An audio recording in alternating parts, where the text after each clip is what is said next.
Hello and welcome to this week's episode of Who Killed Amy Mihaljevic.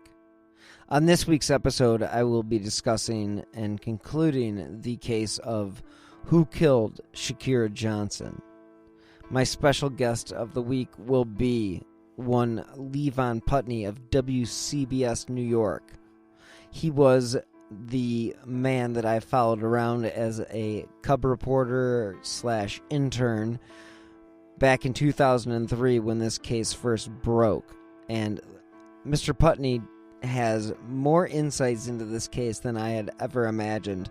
And I'd actually written a script for this week's episode, but his insights were better than my script. So I am going to play this interview in full, and I hope you guys enjoy it because it really does help set the atmosphere for what it was like during the time that Shakira was missing and what it was like after the acquittal of Daniel Hines.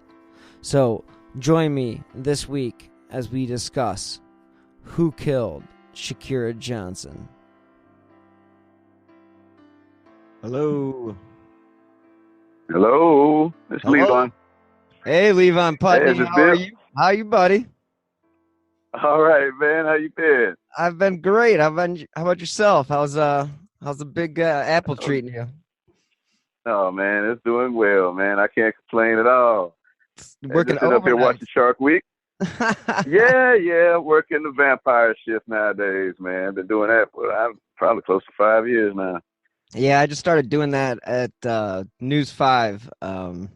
Oh, cool. Yeah, so I started doing that in the overnights on weekends. So, Okay, what you doing over there? So I'm a line producer at the moment. Oh, that's cool. Yeah, hopefully, like I did work for. I was an investigative producer for Carl Monday for a while. Oh yeah. Yeah. How's he doing? That was back in 2008, so that was about a decade ago. Okay. So it was a while ago. I just was one of the victims of the downturn, so I spent about hell yeah, a decade out of the media. That was about then. Yeah, 2008. Yeah. Yep, it was called to the office, and along with 20 other people, it was sweet. Oh, damn. Well, hey, man, we all land on our feet. I'm glad you have, and glad everything's working out. Yeah, we definitely, it's been a circuitous route, but back to where I want to be, and I'm happy doing what I'm doing. And I did the Who Killed Amy Mihaljevic podcast, and that generated a lot of buzz, and a lot of downloads, and ended up on ID channel, and probably got me this job at Channel 5. Oh, that's sweet. Yeah, so I mean, it was very, very successful, and I got a lot of great interviews too with the father and the chief of police and all the different. Oh yeah, the chief of police at the time? No, well, the chief of police now, and then he was the officer that spoke with Amy's class the day that she actually went missing. So he's been on the case since the start. And then the other guy that I interviewed was Torsney, who's the guy who caught Whitey Bulger. And he's involved. Yeah, so I mean, he had some freaking stories, and it was pretty cool. It's been good. That Amy Mihaljevic case, that was back from what, the 70s or 80s or something like that? 89, when I was her age. 89, okay. Yeah, I was her age, so like a lot of people, I don't know, I just think a lot of people my generation and the few years remember that name. Yeah, for sure, especially like the missing posters and all that stuff, and that's not what we're actually here to talk about, but do you remember covering the Shakira Johnson case? I mean oh, hell yeah, man. I mean, it's been, what? Oh boy, time flies. 15, 16 years now, but I mean, now it's more or less like those images and little flashes of things. I remember, standing, waiting. I can't, and I was trying to rack my brain to remember if they found her body that day or was that the false alarm. When I just remember standing out like in a clearing, like in a park type place with some other reporters and just seeing the family in the distance and, stuff like that. I remember I remember the Amber Alert angle because I remember family and some of the activists, I remember them pissed off about the, Amber Alert not going off for this case and having to do that go between me as the reporter. I remember talking to police to, get that angle out there. So why that didn't happen. I remember that. I remember, the talking to the activists, the family once or twice. I can't remember how many, or if it was just once. Yeah. So, little flashes here and there. Yeah. And I mean, we went and I know that you and I together interviewed the commander McGrath at the 4th. McGrath. Yeah. He was, he was a cool dude. Yeah. He I ended up seeing him in a wedding like years later, just in the most random spot. I'm like, what is he doing here? But yeah, it was definitely an interesting time. Now, like, God, that happened.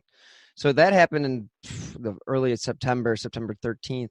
Now, when the Amber Alert thing, the big thing that I noticed when I was doing the research on the case, researching the case, was the fact that they did issue an alert for somebody 2 weeks later under similar circumstances that, and it's like, well, it still doesn't. Then why then? But yeah.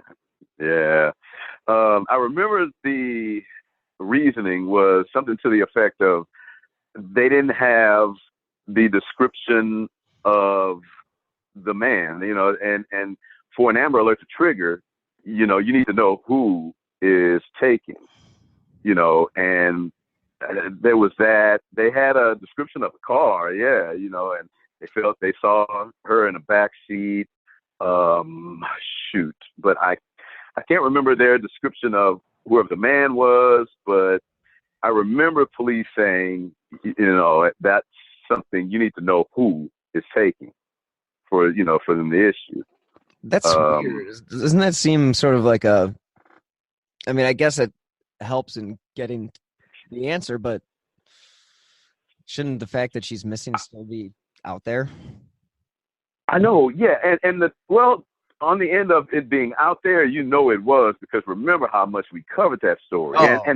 Was that around the time or right before we started talking about Amanda Berry and Georgina de Jesus? It was a couple of years. I can't remember. It was like 3 years before. Yeah, I think that was. Yeah, and so with Shakira's case, you wanna, and you think about the spirit of Amber Alert, you think that, why not? But on the other end, when it comes to policing and the law end of it, I guess I can understand why they need more specifics, because you don't want those false alarms to turn into some kind of, maybe, pitchfork crowd coming after somebody who they think may have been that person, or when it gets to court, if it gets to court, then you're talking about maybe a description that may or may not be reliable, and that's what you cannot have in court. It may not even be admitted, so it'd be a waste of time.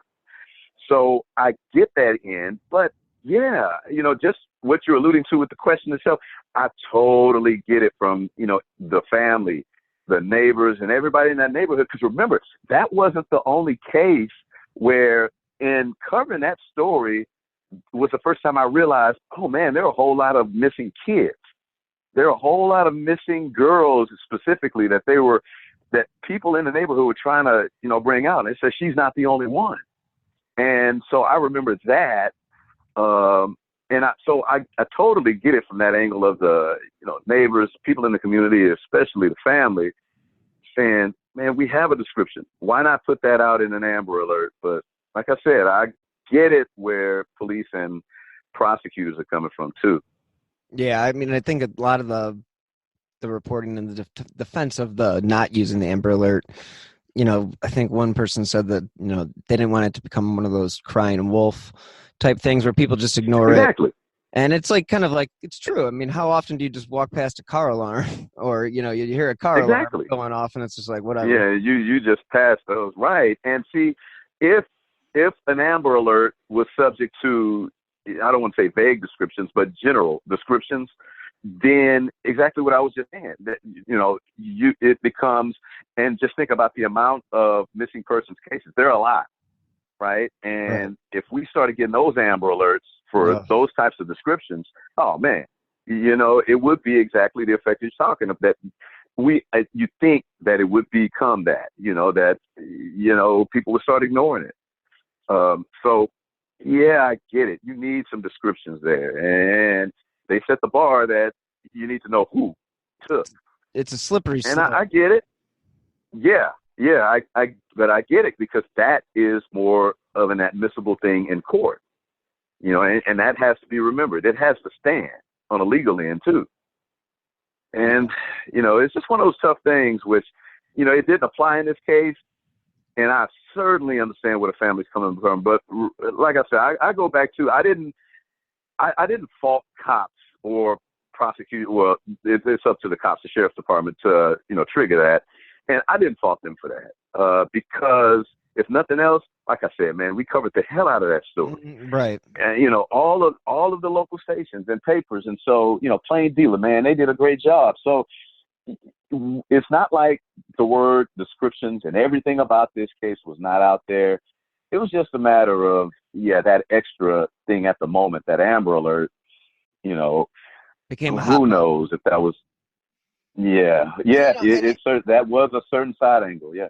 And if you look at the history of the Amber Alert, I mean, it really was still kind of new at the time. I mean, it was one of those things that had been, invented in Texas, but it wasn't nationwide, I don't think, until the 2000 or later. So, I mean, it was still, they were still figuring out how to even properly use the device, I think. And I mean, you've seen it evolve over the years, I think. I mean, I know that seeing it on road signs and the system itself is great, and it does generally lead to a good result, but I think at the time people just latched onto that because of the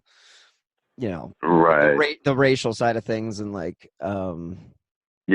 it's just one of those. Well, why didn't you do it for Shakira when you did it for the girl from when you did it for that girl? And I can't claim to. I vaguely remember people being upset, but I can't. So until you brought it up, I'd forgotten about that. And once you brought that up, I vaguely remember that people were ticked about that. In some case later. But it was just weird because it happened just so quickly after, and Shakira was still missing at the time. So it was it put the police in a bad spot, because they were forced to basically defend not using it, and then the other people had to, say, well, we used it, right. It just didn't work this time, but we will, it just was weird. It was just weird. And the timing of it all. I didn't realize it either until I was doing the research, and I came across the article about that case, and the headlines were about the difference. Why, the tale of two Amber Alerts. I think that was the title. Mm-hmm. But okay. it's just interesting. And then how quickly they actually zeroed in on a suspect. Yeah, Daniel Hines. And, to take the investigation at his word, because I know the defense ripped them to shreds in the trial, but to take the, investigators at their word, man, it's hard to see why it would not be him when, you found the evidence of, I think they were saying blood. I think they were saying like the bag that, they had trace evidence of, if not Shakira Johnson herself, it was something, his car. They had fiber upholstery that matched his van found by her body. Oh, okay. See, and you start adding that stuff up, and that's why I remember at the time, once he was the suspect and all this started coming out, then, it almost seemed as if, all right, well, looks like they may have their guy, and once they started talking about the, other cases of him with underage girls, and it's like, well, hell, who else may be out there? And, who is this dude? But man, it was hard to see that case not panning out, and it didn't. And I don't know whether to blame the judge for not allowing some stuff in the trial, Right. or the jury just, hey, you have to have beyond a reasonable doubt, and evidently there were some, in that group of 12, and so man, that was something else. But I mean, we were I at know there that were time people. I also. think that I was gonna say we were also like running on that reasonable doubt. That was like kind of the thing at the time. It's kind of it's gotten better. But I mean. Oh yeah. But I mean, look, if you're prosecution, you have to go into a case like this understanding, and same thing with defense. You have to understand what the other side is going to key in on, what they're going to try and do and say with the evidence. And I don't know what happened with prosecution, or even if, and they did point out, defense did, that you never know how things can be transferred as far as trace evidence, and it apparently worked. But man, once that trial fell apart, that it was almost feeling as terrible for the family as it was when I just seeing their reaction when Shakira was when she was found. Right. And I can't, like I said, trying to remember back to 16 years ago, man, time flies. Yeah. You can't remember all the specifics, but No. I can remember, I can remember, feeling, I can remember tearing up one, and I just remember that clearing where we were. I cannot remember if that was when they found the body or if it was a false alarm. But I just remember watching the family in the distance, watching the mother. She was pacing for a second, but then would stop and talk, like she was talking to relatives that were standing there with her. And I just remember at a point just thinking about the girl and thinking about the helplessness of that mother. And I just started tearing up. I was right there in the middle of, other reporters, and we were just standing around watching and waiting. Mm-hmm. But, just to think about that at that moment, it was just one of those things that you don't forget. Because there have been a few stories, and I think I can remember most of them, when you get like that, to that emotional level where you can actually feel like you just have that much sympathy for what you're watching. And hey, you're human. That was, yeah, but that's one of those things where I think it teaches you, and you kind of grow as a reporter, because and I think that's a very good thing to feel feelings, because I think it then hopefully you start searching for a way to relay that to the audience, and because you want them to feel that too. You want them to feel the helplessness and everything that you're seeing, and that made you feel that way. And I just that's the one thing that I took from Shakira Johnson, that case. And there have been a few where, you get emotional, you hug the mother. I remember that an officer who they got a marker for him. He had gotten killed some 10 years prior to that. And the mother talking to her, she just broke up and hugged, stuff like that. You remember those moments. And definitely with Shakira Johnson, I just remember that. I can't remember if that was the first time, but that was damn sure one of the first times that I actually felt that emotional to where, I can't imagine what they're going through, but man, I could just feel just by watching them. It was just a terrible thing to have to see. Yeah, that's absolutely tragic. Just to hear your description of it, I can't imagine being there when the verdict comes down and he's found not guilty. Oh man, I know. I'm pretty sure I did not cover that case. I mean, I covered the case, but the verdict when it came in, I would imagine I would remember that, but I cannot remember if I covered. I don't think it was, because just looking back, just reading back over the trial, I just saw an article this morning on that, and I think they said that came down on a Sunday. Yes, it and did. Right. it, yeah. So You that wouldn't have been in. You it's wouldn't have been in the there's office. likely not, but we used to call people in, True. so. But I would like to think that I would have remembered had I covered, but I don't know. I don't know. I really can't say. But I just know, just thinking about it, I'm like, damn, really, he got off. Um, because everybody figured, hey man, they have this guy, Dead to rights. but I mean, yeah, they said after after the verdict, there's nobody like don't expect us to go after anybody else. Like yeah, because they police said felt that. they had their guy. Yeah. Yeah. And I don't know, but another interesting part about that was prior to Daniel Hines being named, Mm-hmm. I just remember covering and just talking with folks in that neighborhood, if not those activists and the relatives. Hey man, there were all kinds of, people guessing as to who, and there was speculation. There was speculation about the family or, some other people. So, until police keyed in on Hines, you know, there wasn't really a clue, a definite clue around that neighborhood. So, once he was named and everything about him and the underage girls and all that stuff came out, then I think most people settled on, okay, yeah, that's the guy. And maybe police had it right, and it's, I guess, good if he still locked up? Because I think he still Yeah. locked up on those Yeah. other things? I believe he still is in jail. Yeah, and Double so check the he prisoner, but he knows the answer to that, whether or not he actually did kill Shakira Johnson. And if he's in prison right now, at least he is where he's supposed to be if he indeed did kill her. I know the police sure did present some evidence that damn sure added up in my book, but evidently the jury didn't have that beyond a reasonable doubt that they could go with it.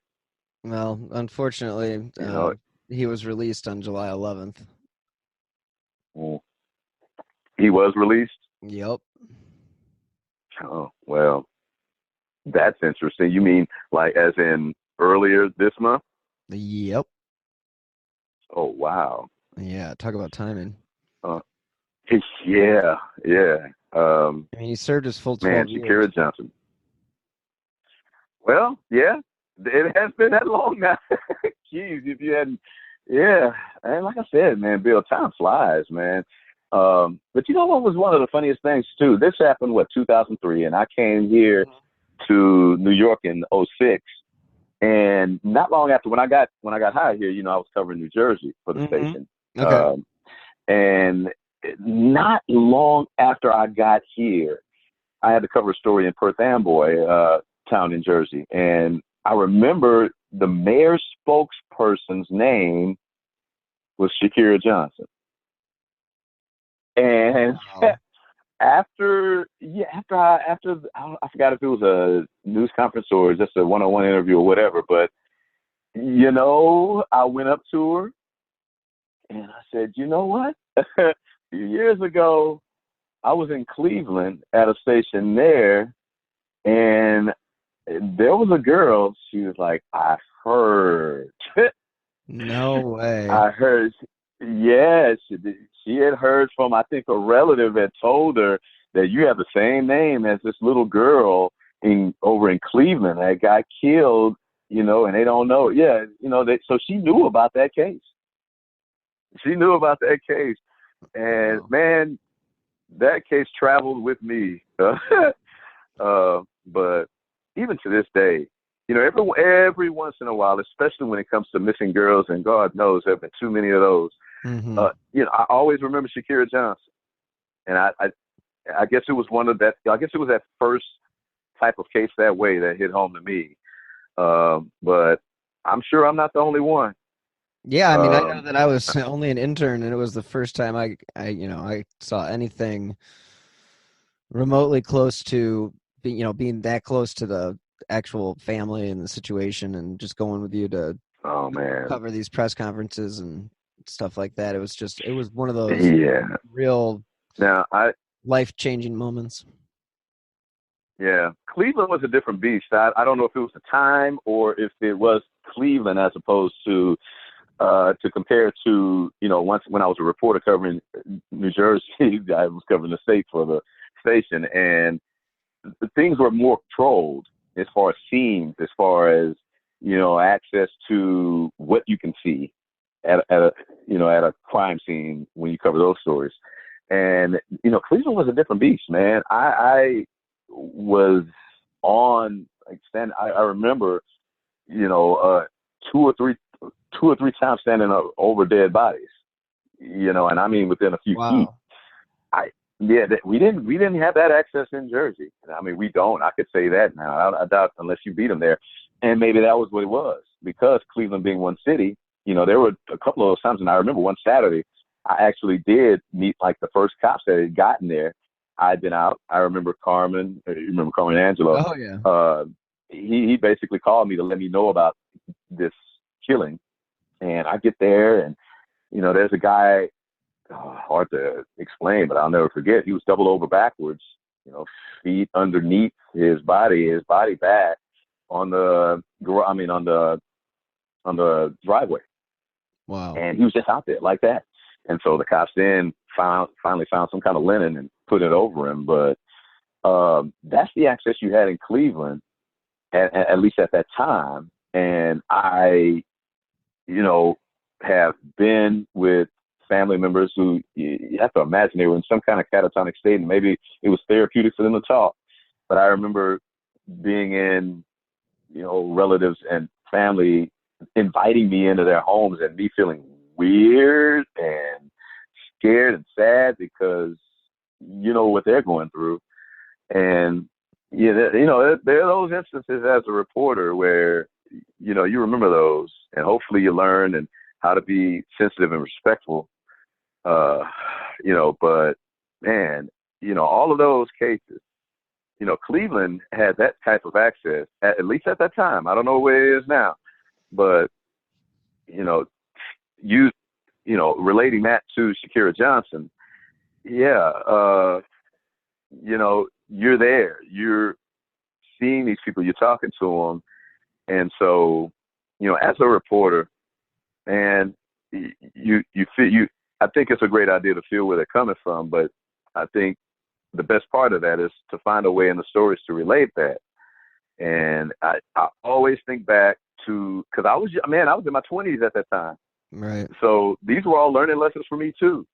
And so I think definitely her case, taught how to at least think about trying to, relay what you're feeling so that the audience can feel that too. Yeah, that's so much what a reporter's job is to really set the scene, set the tone, and really try to make the audience feel what the family's feeling. And so, how long had you been in Cleveland when how many years had you been in Cleveland before? Yeah, that had been 3 years by that point. I was there for 6, and I got there in 2000. So 3 years when that came along. By that point, I had at least gotten to know most of the players as far as activists, as far as, lawmakers and police, and, even some of the names of people in that neighborhood, as far as pastors and, like I said, again, the activists and all, kind of helped. At least, then I would know where to go, who to talk to, and they could help you know where to go from there. Right. And sometimes they can help open those doors to the family. I can't remember if I had that, use that kind of a connection, to get a story or two out of this case. But, by that point I was there for about 3 years. Wow. Yeah. And that, when you were talking about the, Gina DeJesus and Amanda Berry case, that was actually that did actually start in Amanda Berry did go missing in April. Yeah, she was first. 2003. So So she was That missing as that well. was 2003 too. Yep. When she went missing. Yep. Yeah, I was thinking to myself, I'm like, this was all around the same time. Because when Amanda Berry went missing, I think she was missing before Georgina De Jesus was reported. Yeah, that was it. Actually, it was a whole year later. Yeah, okay. And I just remember the mom, and I know Greg used to talk to. You remember Greg Saber? Mm-hmm. He used to talk to the mom way more frequently. I think I talked to her once or twice, and I remember because she was a smoker. But she was a nice lady, and I mean, nice. I mean, what do you say about somebody that's gone through something like that? And damn, think about how she died. And that was after I left. When I didn't know it until they were found, and we're talking. And I have to tell you, man, that they were found, I cried. When they were found, and damn, there was a third girl there. Mm-hmm. I actually did cry. And I was with my daughter. I had her at a science center, and when I found out, yeah, I'm with her, and I'm watching my daughter thinking about that, and that's what I think kind of got me a little emotional there. And man, all of that stuff is around the same time, and that's why I said I go back to them talking in the neighborhood about so many other girls that were missing, and that's what goes back to the speculation of they could have been sold into prostitution. They could have been, some serial killer that they're not talking. And I remember people talking about some serial killer that might be out there, and that was in the neighborhood, And so you had all of that talk, that chatter, in speculation before obviously Hines was named. But man, that experience. And I really did get off into all those missing cases. And I remember being in Georgina De Jesus' room. I mean, not in her room, but in her living room, talking with her family, talking with Amanda Berry's mom a couple times. And, that stuff hits you, Mm-hmm. and, it started with me as far as those cases go with Shakira Johnson and really feeling that helplessness, that just sadness. And man, I told you, and I wasn't really joking, that there were some days I remember going home like, man, I need a drink or four. And I would just go home and crack some beers and say, man, I'm forgetting about this. Because, and that is not the most constructive way to do it, but man, in your 20s it is. Exactly. But just to realize that, man, that was such an incomplete mark on the mother, and Shakira's mother died. I know, it's terrible. I didn't know that until this morning when I'm reading that too. Mm-hmm. Oh, damn. Just like Amanda Berry's mother. And that's the saddest thing. No, even Amy Mihalovic's mom passed away in 2000. I mean, there's no resolution for those. Yeah, and that's just that those last few breaths, at some point what they were thinking about. Yeah, and I'm saying those were some terrible cases. I mean, great, the end story for Berry and De Jesus. But when they found Shakira, that was one of those. Yeah. So tragedy. I mean, hopefully, there were lessons learned from families around the neighborhoods, and people always keep an eye out. Yeah, people are careful, but that extra set of vigilance, that extra awareness, hopefully seep in to kids, to the grown-ups too, who may have felt, because this was at a block party when she went missing, Shakira, mm-hmm. and who figured this is your neighborhood, these are your people, and so you don't expect that just because she's running up the street to the corner store to get something, that that may be the last time you see, that's not even in your head, because this is your neighborhood. These are your people, and hopefully it just, like I said, that lesson of no matter what, always be extra careful. Hopefully that seeped in as man, a hard lesson too. Hopefully those kids in the neighborhood, when I was growing up, and I'm from Houston, but as a kid back in the 70s and like the early 80s, our big thing was the Atlanta child murderer. Right. And this was in Atlanta. Yeah, but this was in Atlanta. But it spooked the hell out of parents nationwide. And I remember how that lesson had my mother and mother making sure, that I was within eyesight, and, that we were always accounted for. And we couldn't leave the street until we all had bikes and were knee deep in junior high. But, that relating to this Shakira Johnson's case, like I said, man, if you want to say bright spots in this, hopefully it taught people to, even in your own neighborhood, be extra careful. Wow. Yeah. I mean, I think that was definitely something that they, the community, as you remember, it was amazing how much the community rallied behind the family. Oh man, that community grew into the entire city. If you remember, this was a daily thing, and it wasn't just the east side. Folks on the west side were in this too. Yeah, and that's not normal for. I know Cleveland, east side, west side, east side, west side. But yeah, it was. But everybody fell for that, and that was, like I said, if a woman in Perth Amboy named Shakira Johnson can hear about this case, this did seep out as, a story that outside of the immediate city limits that, really hit in Akron and Youngstown and, just around the area. And this was a case that people were like, man, how, what? There's nothing but question marks with this case, right?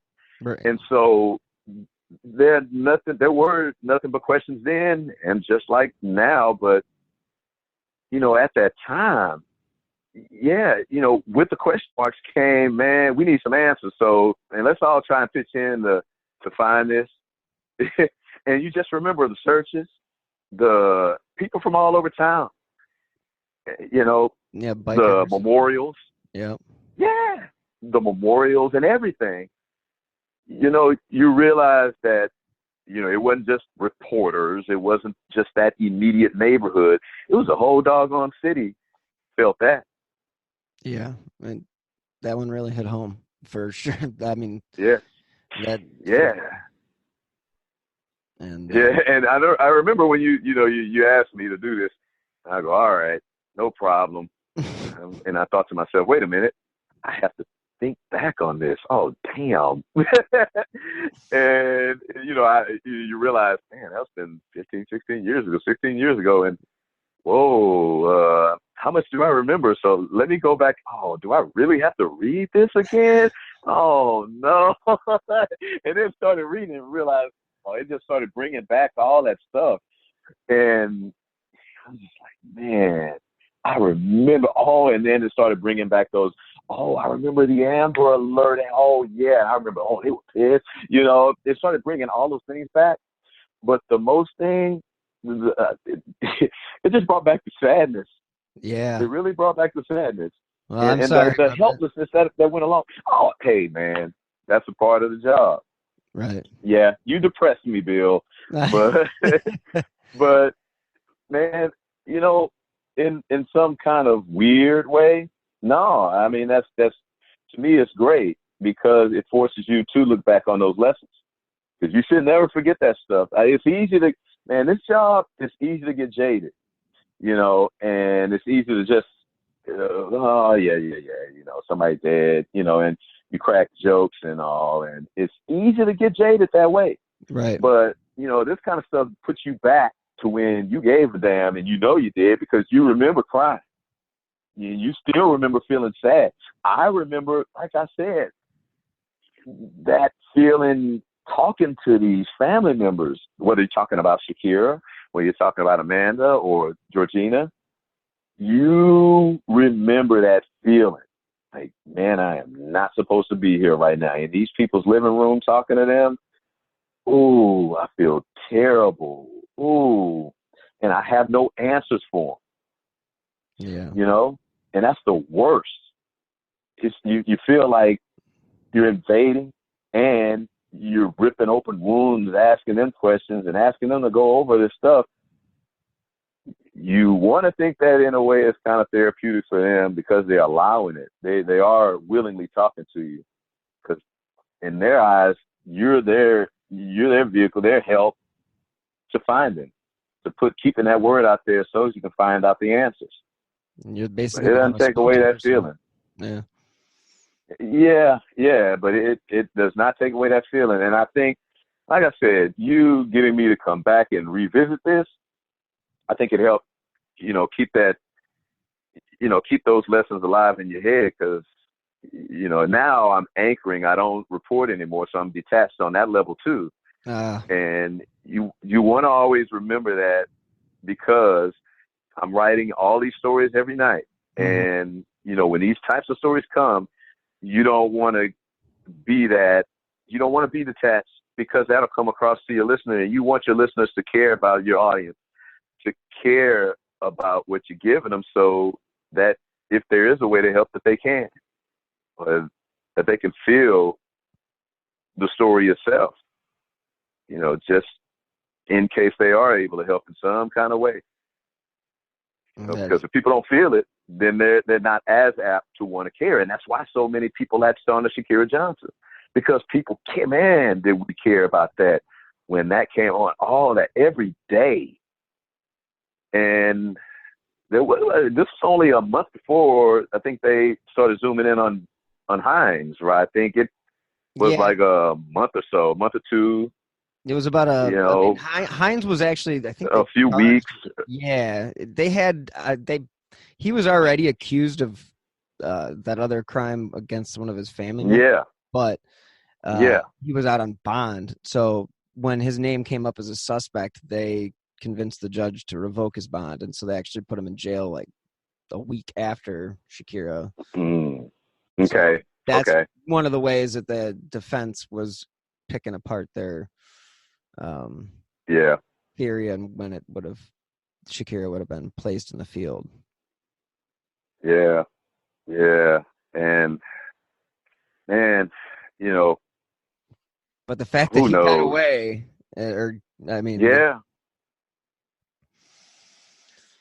you just and that's the thing. Who knows? You hope to God. It wasn't him now because he's out. Mm-hmm. And you just hope that that's not a precursor to something else that we'll end up hearing about again. You just hope. You just hope that it was somebody else. Yeah, that's all you can really hope there's somebody else that is in the pen or dead, and they cannot do that again. But the saddest thing is that this stuff goes on every day. Yeah. And as far as missing kids, parents going out of their minds, and this is every day. And so, like I said, man, putting this word out there, covering these stories, you cover them and you cover another one and another one and another one. It's easy to get jaded and not care or not allow yourself to care, really, because we're all humans. And we, deal with these kinds of circumstances in a lot of ways by not allowing ourselves to feel. So that may help in terms of your own well-being, right? But the hardest part is to realize that to care is to actually help yourself deliver a better story. And because in the end, you want that to come through in the story so that the audience can too. They need to be on this too, because And that's what we ended up getting out of Shakira Johnson's case. And that's so many people wanted to help in whatever way, help searching, help in whatever way. If not, just put a teddy bear at that memorial, some flowers. But that's, so you have to care, but it's a tough one. Yeah. You have to imagine police. Think about police too. These cats, they're if I'm the reporter standing behind them several feet away, they're the ones there. They had to deal with this case and how things ended up, and think of them. And I remember talking to McGrath about that a few times. I think Michael McGrath was commander at the time. Correct. And that was district. I think I really remember that. That was his district at the time. Oh yeah. And he did get a lot of respect. I remember that from the family, from the immediate people, for the way he dealt with them. They may have been upset in general with, some officers, some police, handling the situation in general. But I do remember that he did get a lot of Commander McGrath did get a lot of respect in that community, just because he was there, at those community meetings and all. He was front and center. Yeah. So, but not just him, but think of the officers, the detectives that were actually dealing with those family members. Those folks, and think of what they have to go through. And what they have to take home with them. I mean, the weirdest thing is, we're talking about this right now in the back. Just last night, what's going on? Just last night, just last night. I wrote a story up on the fact that a 7th sergeant killed himself. A 7th NYPD officer killed himself this year on Saturday. The 5th since June, right? And it was the 5th since June. Yep. And so that's obviously, the worst way to deal. But man, it's not so uncommon. Not in that line of work. Drinking is neither. Mm-mm. And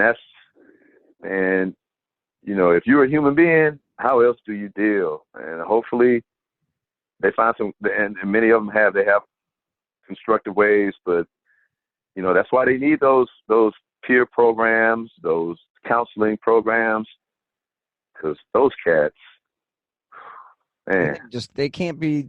I mean, the stigma is just such a joke. Like it just it's not a big deal to ask for help. Like it shows more strength than anything. Yeah, but that's in a lot of ways easier said than done. In a lot of ways, because so many of us feel like we can handle it, man. We can handle it, man. Like I said, I'm a reporter.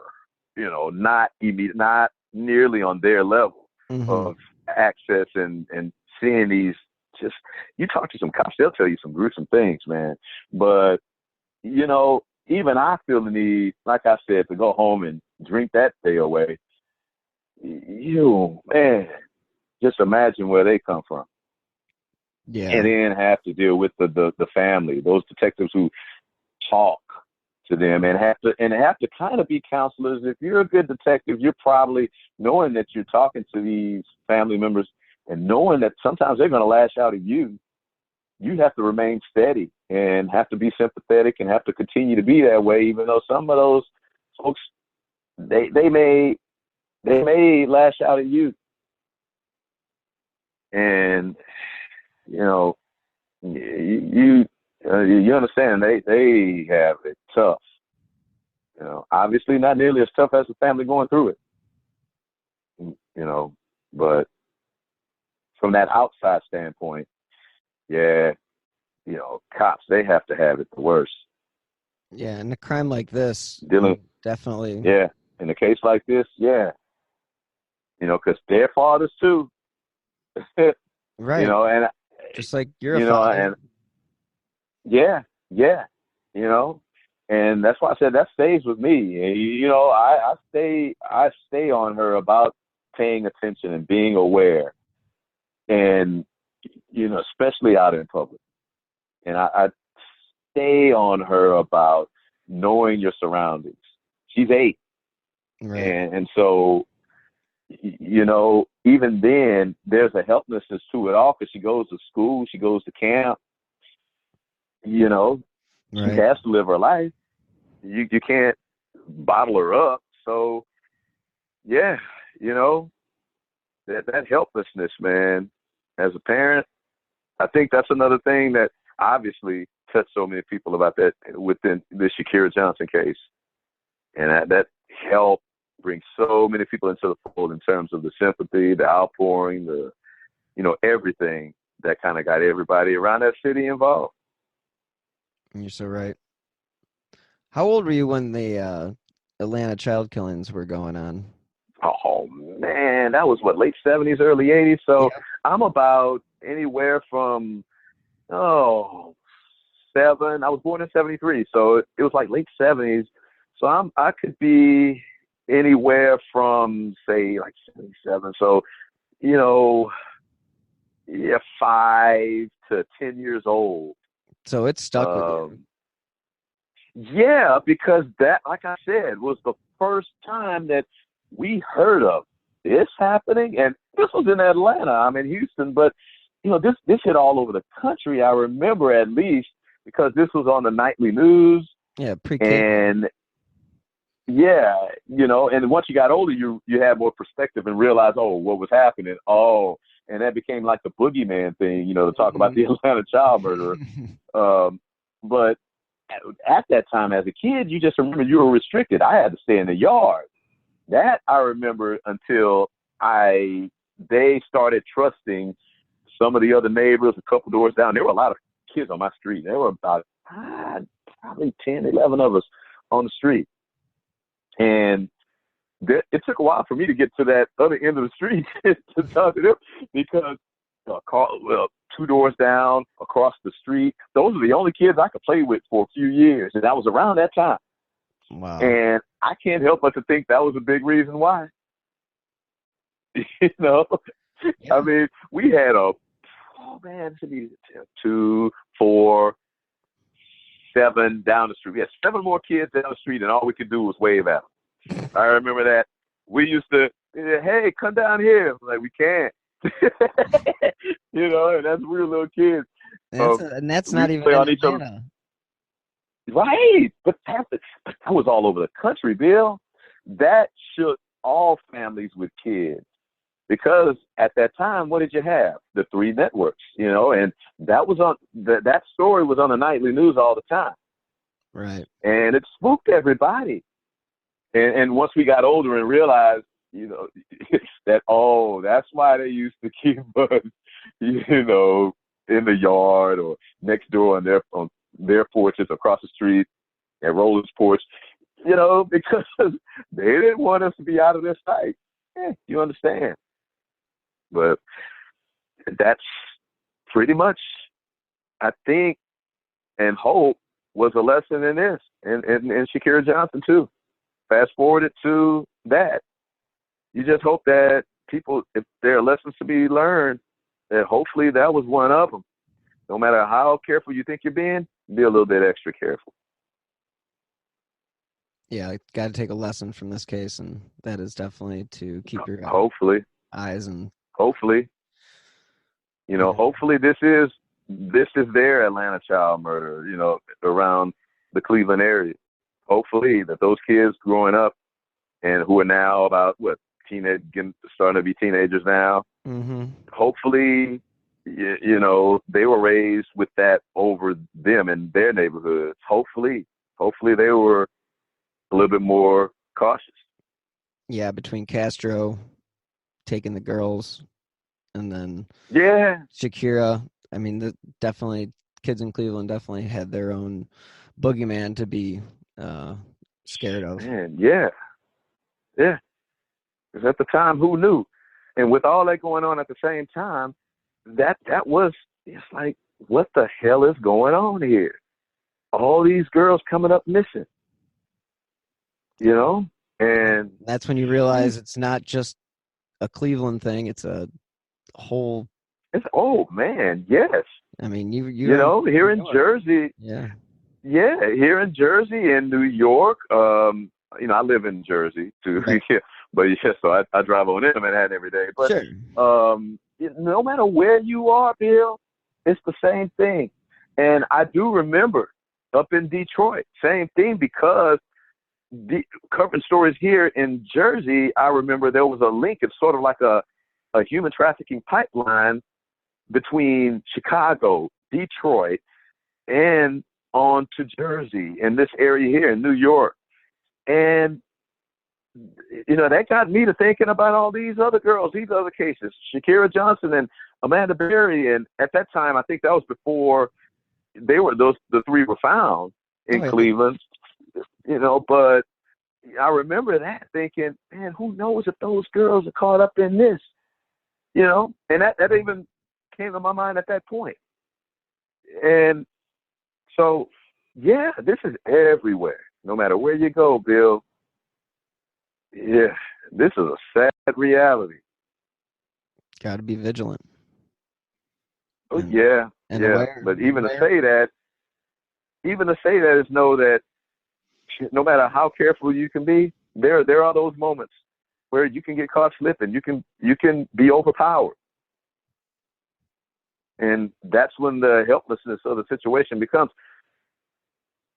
you know, stuck in your head. Because think about it. No matter how big and strong Arnold Schwarzenegger is, somebody walks up to him with a 38. Well, those huge muscles, those guns he had on his arm won't compete. Right. Not with that gun. Mm-mm.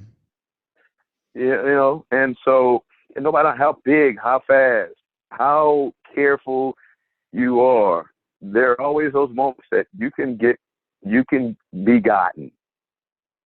And that's a scary thing to think about. And I think we all can think about those moments in our lives too, where we've like slipped up or done something stupid and kind of are lucky to, you know. But for the grace of God, man, yeah, you know, and you have to feel fortunate. You know, it's just too bad that we, in a way, have to latch on to these types of stories, because there are those lessons, there are those reminders, and you hope that it serves at least in some kind of way to help. And if there are ways to help, this is definitely one of them, to just remind people, no matter how careful you think you're being, just be a little bit more, you know, even in your own neighborhood. Yeah. Well, you are absolutely right, and I do appreciate you taking the time to talk about the case, even though it probably brought up some, you know, tougher memories for you than you probably anticipated. But yeah, you know, fortunately, I don't feel the need to go drink some beer right now. Well, that's good. I know you need to, I do know that you need to go. And you probably have to work tonight. Yeah, I do. What time does your shift start? No, it's almost bedtime now. But yeah, shift starts at 8:30. Oh, okay. Well, then you got to go to bed. But we should catch up again. Definitely. I appreciate you joining me on the show. Well, I hope everything's well with you. It sounds like you're doing good. Man, can't complain. Stay safe, and and thank you again to Levon Putney for joining me this week on episode 24 of Who Killed Amy Mihaljevic. On this week's episode, we discussed who killed Shakira Johnson. And if you would like to learn more, please Google Shakira Johnson Cleveland in your Google machines. So thank you so much again for tuning in this week. This case is technically unsolved, but if you have any new information, the time to share it is now. Don't hesitate to contact the authorities if you saw anything on the day that Shakira went missing. Anyone with information can call the Cleveland FBI at 216-522-1400. the Cleveland Police can be reached at 216-623-5400, or you can always reach Crime Stoppers at 216-252-7463. And don't forget, tipsters can always remain anonymous. And if you enjoy this independently produced podcast, you can help support the show and independent journalism by clicking on the donate button on whokilledamymihalovic.com. Any amount is appreciated, and it helps keep this podcast running. You can also make a donation via the Venmo app with my username at BillHuffman3. So if you enjoy this show, please leave a 5-star review on Apple Podcasts or wherever you listen to podcasts, because that will also help garner this show the support it deserves. So thank you again for listening, and please be safe.